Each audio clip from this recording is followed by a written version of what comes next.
जीर्णोद्धार करतेवेळी मंदिराच्या उंबऱ्यामध्ये 1152 सालचं जे हे होतं आपलं नाणं मुद्रा असली अशी मुद्रा भेटली होती।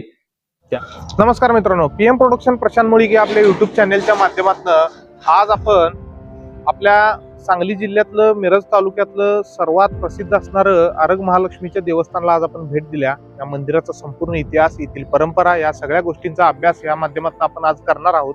चला तर आमचा व्हिडिओ शेवटपर्यंत पहा आणि या व्हिडिओबद्दल आपणास काय वाटते हे कमेंटमध्ये नक्की कळवा। निसर्गाच्या सानिध्यात असणारे हे मिरज पूर्व भागातील एक ऐतिहासिक मंदिर। या मंदिराचे वैशिष्ट्य म्हणजे या मंदिराला दरवर्षी लाखोच्या संख्येने अनेक राज्यातील भाविक भक्त भेट देत असतात। या मंदिराचे वैशिष्ट्य म्हणजे या ठिकाणी असणारी महालक्ष्मीची जागृत अशी प्रसन्न मुद्रेची मूर्ती। तर मित्रांनो, या ऐतिहासिक मंदिराचा इत्थंभूत इतिहास आपण या ठिकाणचे जे दररोज पूजा वगैरे अर्चा बघणारे जे महाराज आहेत तर त्यांच्याकडून आपण जाणून घेणार आहोत। या मंदिराचा संपूर्ण इतिहास आम्ही तुमच्या समोर मांडण्याचा प्रयत्न करणार आहोत। चला तर आपण या महाराजांकडून आपली ही आजची माहिती जाणून घेऊ। नमस्कार, माझे नाव अनिकेत मुरलीधर गुरव। आरगच्या महालक्ष्मी मंदिराचे आम्ही पुजारी आहोत। दैनंदिन रोज सकाळी 6 वाजता पूजा होते इथली आणि संध्याकाळी 2 टाईम पूजा असते, सकाळी एकदा आणि संध्याकाळी एकदा। संध्याकाळी 5-5:30च्या दरम्यान पूजा असते। आणि याचा इतिहास म्हटला तर हे मंदिर फार जुनं आहे। चिंचेच्या पूर्ण वनामध्ये बसलेला मंदिर आहे। त्याचा इतिहास असा की 1996 साली या मंदिराचा 2 टाईम दुसऱ्यांदा जीर्णोद्धार झाला। जीर्णोद्धार करतेवेळी मंदिराच्या उंबऱ्यामध्ये 1152 सालचं जे हे होतं आपलं नाणं मुद्रा असली अशी मुद्रा भेटली होती।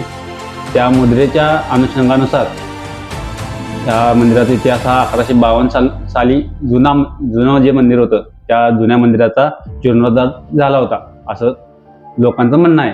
त्याच्या पूर्वी किती सालचं जुनं मंदिर आहे हे कोणाला इतिहासाचा एवढा माहीत नाही आहे।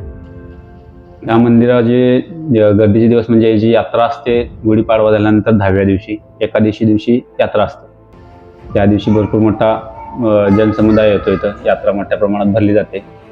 परत नवरात्रामध्ये 9 दिवस रोज काकडा आरती असते। पूर्ण पंचकोशीतले लोक 5:15 वाजता सकाळी बरोबर आरती असते। पंचकोशीतले सगळे लोक सकाळी 5-5:15 वाजता येतात। अर्धा-पाऊण तास यात्रा आरती चालू राहते। त्यानंतर श्रावण महिन्यामध्ये 5 शुक्रवार जे असतात, 4 शुक्रवार 5 शुक्रवार जे येतात त्यावेळी पण भाविकांची मोठ्या प्रमाणात गर्दी असते। आणि ही नवसाला पावणारी देवी आहे। पूर्ण कर्नाटक राज्य असू दे किंवा महाराष्ट्रामध्ये पूर्ण जत साईड इकडची सगळ्या लोकांची कुलस्वामिनी असल्यामुळे मोठ्या प्रमाणात गर्दी असतात। लोक इथं येतात, निवास करतात, प्रसाद वगैरे करतात, दुसऱ्या दिवशी नैवेद्य दाखवून मग घरी जातात। इथं निवासासाठी पुजाऱ्यांसाठी परत भक्त लोकांसाठी निवासस्थान केले, निवासस्थानामध्ये राहतात। अमावस्या दर अमावस्याला सुद्धा भरपूर गर्दी असते। तर मित्रांनो, अतिशय सुंदर पद्धतीनं या ठिकाणी महाराजांनी आपल्याला माहिती दिलेली आहे।